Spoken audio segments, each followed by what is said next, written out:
तो 30% उसका वैराग्य हो जाएगा और 30% उसको आनंद मिलेगा उस ज्ञान से और वैराग्य से। उतना वो क्लेशों से बचा रहेगा 30%। और जितने फिर अच्छे कर्म करेगा, 30% वैराग्य है तो उसके निष्काम कर्म भी 30% ही होंगे। ये सब उसी परसेंटेज वाइज चलेगा, प्रतिशत के अनुसार। शुद्ध ज्ञान 30%, वैराग्य भी 30%, उसके निष्काम कर्म भी 30%, और उसकी उपासना में मन का टिकना वो भी 30%, क्योंकि वैराग्य से ही तो मन टिकता है और वैराग्य 30 है तो मन भी उतना ही टिकेगा उपासना में, उतना ही शांति मिलेगी, उतना ही लाभ होगा। अब उसने और मेहनत की, शास्त्र भी पढ़े और अभ्यास किया और ज्ञान को शुद्ध बनाया, विकसित किया, तत्व ज्ञान को और ऊंचा उठाया, तो 50% हो गया।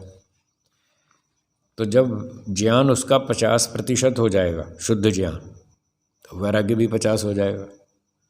उस वैराग्य से उसके निष्काम कर्म होते हैं, वो भी 50% हो जाएंगे, और उपासना में भी 50% मन टिकेगा, तो उसका आनंद भी बढ़ेगा, 50% हो जाएगा। तो इस प्रकार से समझना चाहिए, उसका जितना जितना सुख बढ़ता जाएगा उतने उतने प्रतिशत उसका परलोक उसको मिलेगा, यानी सुख मिलेगा। ये उसको परलोक नाम से कहा जाएगा। अब जब बढ़ाते बढ़ाते 100% ज्ञान उसका शुद्ध हो गया, उसको ईश्वर, आत्मा, प्रकृति तीनों चीज़ें साफ साफ समझ में आ गई, पूरी अंदर तक उतर गई, तत्व ज्ञान हो गया, तो अब उसका वैराग्य भी 100% हो जाएगा। 100% वैराग्य होने से उसके कर्म भी 100% शुद्ध हो जाएंगे और निष्काम कर्म हो जाएंगे। फिर वो ईश्वर की अनुभूति पे भी पहुंच जाएगा, वहाँ समाधि शुरू हो जाएगी 100% पे। तो 100% वैराग्य और उससे 100% समाधि और उससे ईश्वर की अनुभूति और उसका आनंद, यहाँ आकर के उसका परलोक इस जीवन का पूरा हुआ। अब इससे जो जो वो अच्छे कर्म कर रहा है, निष्काम कर्म कर रहा है, समाधि लगा रहा है, परोपकार कर रहा है, दान दे रहा है, आदि आदि जो भी अच्छे काम हो रहे हैं, इसका फल उसको फिर अगले जन्म में मिलेगा। यदि इस जीवन की समाप्ति तक, मृत्यु से पहले, उसके 5 क्लेश पूरे नष्ट नहीं हो पाए, समाधि हो गई, ईश्वर की अनुभूति हो गई, उससे आनंद भी मिल गया और क्लेश भी उसने दबा लिए काफ़ी सारे, वो कमज़ोर भी पड़ गए, प्रसुप्त भी हो गए, पर दग्ध बीज नहीं हुए, पूरे नहीं हुए, 10-20% काम बच गया, तो फिर उसको अगला जन्म लेना पड़ेगा। और ये जो सारी मेहनत की, तपस्या की, इसका फल उसको अगले जन्म में बढ़िया परिवार, अच्छे माता पिता, पढ़े लिखे, धार्मिक, विद्वान, धनवान, संपत्तिशाली, सब सुविधा वाले, ऐसे बढ़िया माता पिता मिलेंगे। तो ये जो अब उसको सुख मिल रहा है, ये सारा परलोक है उसका, अगले जन्म में जो फल मिलने वाला है उसको। फिर उसने अगले जन्म में और मेहनत की और फिर धीरे धीरे धीरे वो समाधि तक पहुंच गया, और फिर उसने बचे खुचे काम को और निपटाया, फिर भी 5% काम बच गया, पूरे क्लेश दग्ध बीज नहीं हुए। उस 5% काम जो बच गया उसको निपटाने के लिए फिर एक और जन्म लेना पड़ेगा। तो ये सारा परलोक उसका और अगले जन्म में भी मिलेगा, सारा सुख मिलेगा, ये सारी सुविधाएं फिर मिलेंगी। अब तीसरे जन्म में उसने बचा खुचा 5% काम निपटा दिया, खत्म, सारे क्लेश उसके दग्ध बीज हो गए। तो अब जी इस जन्म में भी जो उसने सारी मेहनत की, फिर इसका फल उसको अब मोक्ष में मिलेगा, उसके बाद उसका मोक्ष हो जाएगा। शास्त्रों में मोक्ष की शर्त लिखी है, जब ये अविद्या आदि 5 क्लेश पूरी तरह से नष्ट हो जाएंगे 100%, तब मोक्ष होगा, उससे पहले नहीं होगा। 20% नष्ट हुए, 30 हुए, 50 हुए, 80 हुए, मोक्ष नहीं मिलेगा, अगला जन्म लेना पड़ेगा। कुछ लोग भ्रांति में रहते हैं और वो ये समझते हैं कि जब हमारे सारे पाप कर्म खत्म हो जाएंगे तब मोक्ष होगा, केवल अच्छे अच्छे कर्म बचेंगे, बुरे बुरे सारे कर्म फल खत्म हो जाएंगे। तो ये भ्रांति है, बुरे कर्म कभी भी ख़त्म नहीं होते, स्टॉक में रखे रहते हैं हमेशा। हम नए बुरे कर्म बंद कर देंगे ये तो ठीक है, नए करने बंद कर दिए, 100% अच्छे काम करेंगे, ये तो ठीक है, पर जो पिछले स्टॉक में रखें बुरे कर्म, वो बिना फल दिए नष्ट नहीं होते, इसलिए कर्म तो बचे ही रहेंगे। जो भी मोक्ष में जा रहा है फिर भी उसके कर्म बचे रहेंगे, सकाम कर्म, अच्छे भी हैं बुरे भी हैं, कुछ मिश्रित भी हैं, सब तरह के हमारे कर्म होते हैं, वो स्टॉक में रहते ही हैं। कर्म कभी भी शून्य नहीं होते, हमेशा बचे ही रहते हैं। इन्हीं बचे हुए कर्मों से ही जीवात्मा मुक्ति से वापस लौटता है उनका फल भोगने के लिए। अगर सारे कर्म खत्म हो जाएं तो फिर मुक्ति से वापस कैसे आएगा?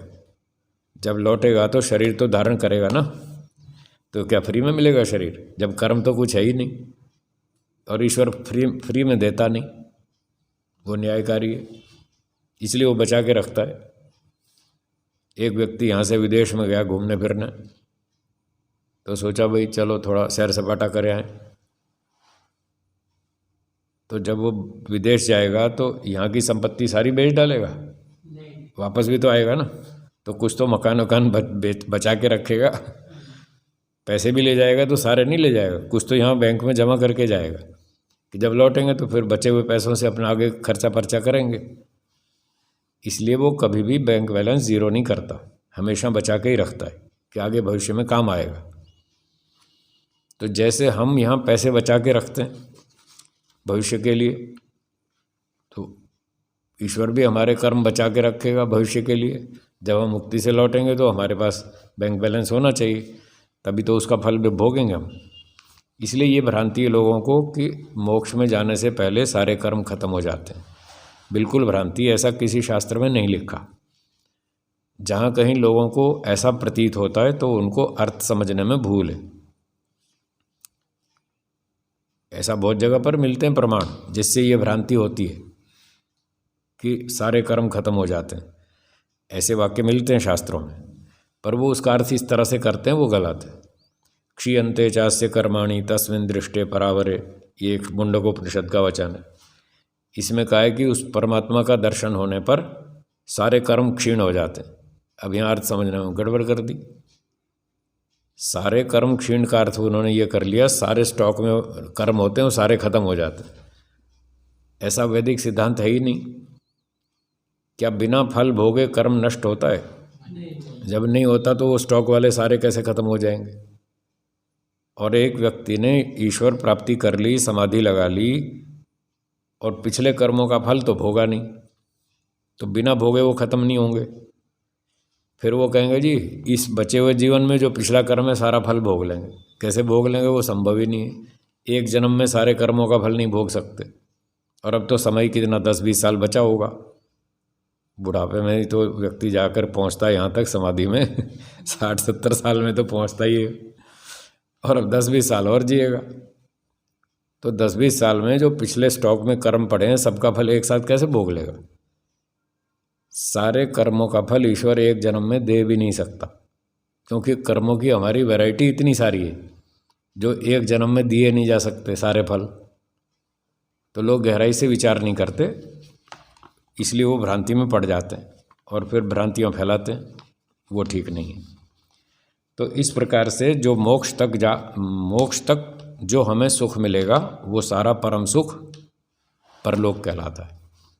ठीक है, आगे चलते हैं। अगली परिभाषा 11 नंबर, अपरलोक, जो परलोक से उल्टा है, जिसमें दुख विशेष भोगना होता है। यहाँ भी पुष्टि हो गई, अपरलोक में दुख लिखा है, वहाँ सुख लिखा है, तो ये सुख और दुख का नाम ही परलोक तथा अपरलोक है। तो परलोक से ये उल्टा है। वहाँ सत्य विद्या थी, यहाँ झूठी विद्या है। वहाँ शुद्ध ज्ञान था, यहाँ भ्रांतियाँ हैं, संशय है। वहाँ निष्काम कर्म था, यहाँ सकाम कर्म है। वहाँ पुण्य कर्म थे, यहाँ घोटाले हैं। तो जब घोटाले करेंगे, अविद्या में रहेंगे, राग द्वेष में रहेंगे, तो फिर दुख ही भोगना पड़ेगा, चाहे इस जन्म में, चाहे अगले में, चाहे और अगले में, चाहे और अगले में। तो जन्म जन्म तक जो हम गलत कर्मों से दुख भोगते रहते हैं, पशु पक्षी योनियों में जाते हैं, कीट पतंग में जाते हैं, वृक्ष आदि योनि में जाते हैं, इस जन्म में और अगले जन्मों में इस प्रकार से जो दुख भोगते हैं, वो सारा दुख अपरलोक कहलाता है। तो हमें सुख प्राप्ति करनी चाहिए, उसका उपाय यही है कि सत्य विद्या प्राप्त करें। सत्य विद्या या तो वेदों से मिलती है या ऋषियों के ग्रंथों से, इसलिए हमें यही ग्रंथ पढ़ने चाहिए। और सामान्य ग्रंथ मत पढ़िए, उसमें खामखा टाइम खराब होता है। सत्यार्थ प्रकाश में लिखा ही है, आर्ष ग्रंथों का पढ़ना ऐसा है जैसे एक समुद्र में गोता लगाना और बहुमूल्य मोतियों का पाना, ऐसा ही लिखा है ना। और अनार्ष ग्रंथों का पढ़ना ऐसा है जैसे पहाड़ का खोदना और कौड़ियों का लाभ होना, इतना फर्क है दोनों में। तो ये वाक्य मैंने कम से कम 40-42 साल पहले पढ़ा था सत्यार्थ प्रकाश में। ये वाक्य, ये गोता लगाना और बहुमूल्य मोतियों का पाना, 40-42 साल पहले मैंने ये वाक्य पढ़ा। तो मेरे तो उसी दिन घुस गई दिमाग में। मैंने कहा हम तो मोती इकट्ठे करेंगे, कौड़ियों का क्या करना। उस दिन से कसम खा ली दूसरी किताब पढ़नी ही नहीं। गीता पढ़ सकते हैं जी? ना, उसमें बहुत मिलावट है, गड़बड़ है। क्यों पढ़ना चाहते हैं गीता? मोक्ष के लिए। गीता कोई मोक्ष का ग्रंथ नहीं है, ध्यान रखना। ये खामखा लोगों ने इसको चढ़ा रखा ऊपर। गीता कोई मोक्ष का ग्रंथ नहीं है, कोई अध्यात्म का ग्रंथ नहीं है। गीता तो इतिहास का ग्रंथ है, हाँ या ना। गीता में तो लिखा है कि ये युद्ध हुआ कौरवों का, पांडवों का, ऐसा हुआ वैसा हुआ, पूरा युद्ध का वर्णन है। वो तो इतिहास की बात है। आपको अध्यात्म सीखना है तो अध्यात्म की पुस्तक पढ़ो, सत्यार्थ प्रकाश पढ़ो, भाष्य भूमिका पढ़ो, मनुस्मृति पढ़ो, योग दर्शन पढ़ो, सांख्य दर्शन पढ़ो, ये सारे दर्शन पढ़ो। ये अध्यात्म के ग्रंथ हैं, इससे आपको योग समझ में आएगा। ये योग की पुस्तक है, योग दर्शन, वो आपको बताएगी योग क्या होता है, अध्यात्म क्या होता है, मोक्ष क्या होता है। वो तो इतिहास की पुस्तक है। आपको सीखना है गणित और पढ़ रहे हैं संगीत की पुस्तक। संगीत की पुस्तक पढ़ने से गणित समझ में आता है क्या? तो इतिहास में से मोक्ष कैसे समझ में आ जाएगा? ये तो कुछ बेईमान लोगों ने उसमें थोड़ी बातें मिक्स कर दी और उसको चढ़ा दिया ऊपर। गीता कोई ब्राह्मणों की पुस्तक नहीं है, कोई अध्यात्म की पुस्तक नहीं है। गीता तो क्षत्रियों की पुस्तक है, तो सारा क्षत्रियों का उस वर्णन है। उसमें युद्ध कला की बातें हैं, युद्ध का इतिहास बता रखा है, वो तो हिस्ट्री है। तो दर्शन, वेद, दर्शन, अध्यात्म आदि समझना हो तो दर्शन और वेद उपनिषद ये पढ़ो, इससे आपको पता चलेगा। तो ऋषियों के ग्रंथ पढ़ो बस। मैं 40 साल से यही करता हूँ, सिर्फ आर्ष ग्रंथ ही पढ़ता हूँ, अनार्ष ग्रंथ कोई भी नहीं पढ़ता। जब तक ऋषियों के ग्रंथ मिलते हैं वो पढ़ता हूँ।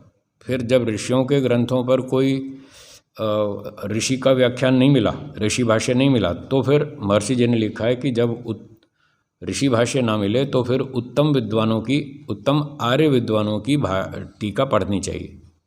तो फिर जिन जिन दर्शनों पर ऋषि भाष्य नहीं मिला तो फिर उत्तम विद्वानों की पुस्तक पढ़ी। जैसे हम ब्रह्ममुनि जी की पढ़ते हैं। सांख्य दर्शन पर ऋषि भाष्य नहीं मिला तो स्वामी ब्रह्ममुनि जी की पढ़ ली। वैशेषिक पर, वेदांत पर ऋषि भाष्य नहीं मिला तो फिर उनकी पढ़ ली, वो भी संस्कृत, हिंदी नहीं।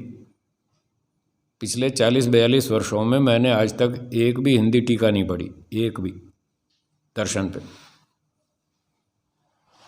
या तो संस्कृत भाष्य ही पढ़ते हैं, या तो ऋषियों का भाष्य पढ़ते हैं, व्यास भाष्य, वात्स्यायन भाष्य, 2 पे तो ऋषि भाष्य उपलब्ध है, न्याय और योग पर, वो तो वही पढ़ते हैं ऋषियों का। और जिन पे नहीं उपलब्ध है तो वो भी ब्रह्ममुनि जी का वैशेषिक, वेदांत और सांख्य पर संस्कृत भाषा ही पढ़ते हैं। हिंदी टीका मैंने आज तक एक भी नहीं पढ़ी। कोई 2-4 पन्ना कहीं प्रसंग देख लिया तो देख लिया, पूरी किताब आज तक एक भी नहीं पढ़ी हिंदी की। हम जब हिंदी पढ़ते हैं तो हम तो उस लेखक को पढ़ रहे हैं, हम पतंजलि महाराज को थोड़ी पढ़ रहे हैं। वो तो लेखक ने जो समझा वो लिख दिया। और यदि हमें संस्कृत नहीं आती और हम हिंदी पढ़ते हैं तो हम तो उदयवीर जी को पढ़ रहे हैं, हम कपिल मुनि को कहाँ पढ़ रहे हैं। कपिल मुनि को पढ़ना है तो संस्कृत पढ़ो, संस्कृत को 50 बार पढ़ो, 100 बार पढ़ो, तो आपको पता चलेगा कपिल मुनि क्या कह रहे हैं। तो इसलिए मैं आर्ष ग्रंथ ही पढ़ता हूँ, वही कल्याणकारी है। इसको बार बार 100 बार, 200 बार पढ़ डाला इन दर्शनों को, तो मुझे बहुत लाभ हुआ। तो स्वामी दयानंद जी का वाक्य मेरे समझ में आया, उसका मैंने पूरा लाभ उठाया। हीरे मोती मिलते, जी। मैंने खूब हीरे मोती इकट्ठे किए और लोग ऐसे क्या क्या पढ़ते रहते हैं और कौड़ियाँ लेकर बैठे। जी।